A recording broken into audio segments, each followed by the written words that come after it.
Now this is the story of the death of Moses. It's coming from Deuteronomy 31 through 34.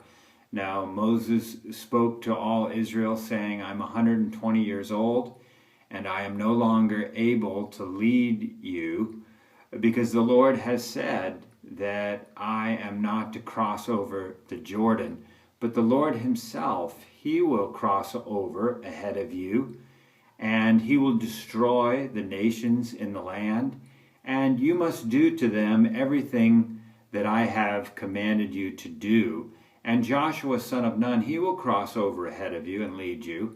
Now you should be strong and courageous, because the Lord is with you, and he'll never leave you or forsake you, and you need not be afraid of the inhabitants of the land. And to Joshua, Moses said, Joshua, you must be strong and courageous, because you are to lead the people into the land, and you are to divide up the land amongst the Israelites as their inheritance. Now, because Moses was about to die, the Lord wanted Moses to commission Joshua as the leader of Israel. So they met at the tent of meeting, and the pillar of cloud came down, and the Lord spoke to Moses, saying, You will rest with your fathers, Moses, and I will lead the people into the land that I promised on oath to give to their forefathers, Abraham, Isaac, and Jacob.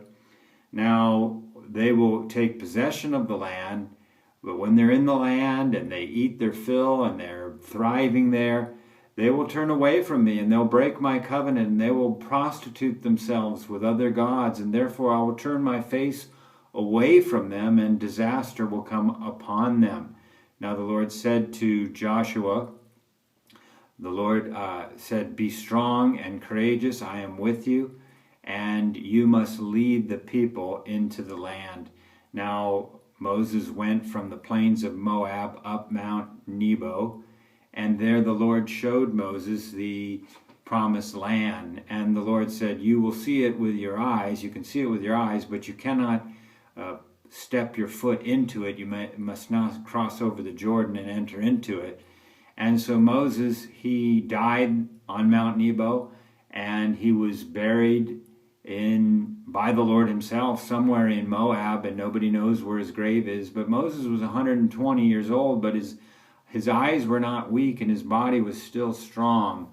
And the Israelites, they mourned for Moses after his death for 30 days.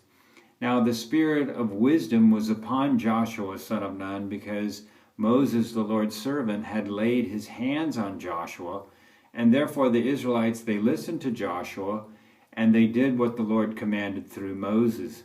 Now no prophet had risen in Israel like Moses, who knew the Lord face to face, and who did such miraculous signs and wonders that the Lord sent Moses to do in Egypt, and who demonstrated such mighty power as Moses did in the sight of all Israel. And this is the story of the death of Moses. It's coming from Deuteronomy 31 through 34.